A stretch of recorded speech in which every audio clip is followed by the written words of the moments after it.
Hello hi friends. అయితే నేను ఇందాక ఒక రీల్ చూశాను. అయితే ఏం జరిగిందంటే చిన్న మన ప్లే స్కూల్ లాంటిది చిన్న స్కూల్లో ఒక టీచరు ఎలా ప్లాన్ చేసిందంటే, ఇదిగో ఒక అతను మాస్క్ కట్టుకొని వస్తున్నాడు, వాళ్ళని చూడండి అని చెప్పడం జరిగింది. చెప్పడం జరిగినాక ఆ పిల్లలందరూ చూస్తున్నారు. అదిగో అదిగో అదిగో ఆ చాక్లెట్లు పంచుతున్నాడు, ఎత్తుకొని పోతాడు, చాక్లెట్ తింటే అతను తీసుకుపోయి చంపేస్తాడు, అది ఇది అని చెప్తుంది అనమాట. ఆ పిల్లలకి అవేర్నెస్ అనమాట. అంటే చిన్నతనంలో చాక్లెట్ తీసుకోవద్దు అని చెప్పడంతో మరి కొంతమంది ఏం చేస్తారంటే బయట తినడం వల్ల వాళ్ళు ఒక చాక్లెట్ తీసుకోవడం జరిగింది. తీసుకొని తిన్నారనమాట.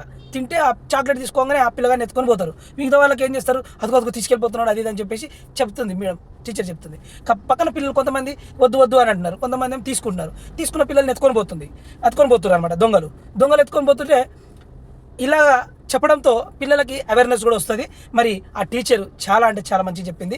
మరి ఆ టీచర్ అలా చెప్పడంతో కొంతమంది పిల్లలు కూడా ఉండి తీసుకోవట్లేదు. ఇంకొకటి, తీసుకున్న పిల్లల్ని మళ్ళీ తీసుకొచ్చి స్కూల్లో కూర్చోబెడితే వాళ్ళు కూడా మళ్ళీ చాక్లెట్ తీసుకొని ఇవ్వడానికి వచ్చినప్పుడు వాళ్ళు కూడా తీసుకోవట్లేదు. అంటే ఇది అవేర్నెస్ తీసుకురావాలి స్కూళ్ళల్లో, కానీ పేరెంట్స్ కూడా నేర్పియాలి. చాక్లెట్లు తీసుకోవద్దు, బయట ఎవరు ఇచ్చినా దొంగలు ఎత్తుకపోతారు, అది ఇదని చెప్పుకోవాలన్నమాట. కానీ ఆ రీల్స్ చూసినప్పుడు నాకు మంచిగా చేశారని అనిపించింది. ఆ ఫోటో పెడుతుంది కానీ చిన్నపిల్లల్ని పెట్టొద్దు అనేసి నేను పెట్టలేదు. మరి చాలా బాగా చేశారు, నాకు నచ్చింది కాబట్టి ఈ రీల్ చేస్తున్నా. ఓకే, మీరు కూడా అందరికీ చెప్పండి, అవేర్నెస్ తీసుకురండి చిన్నపిల్లలకి.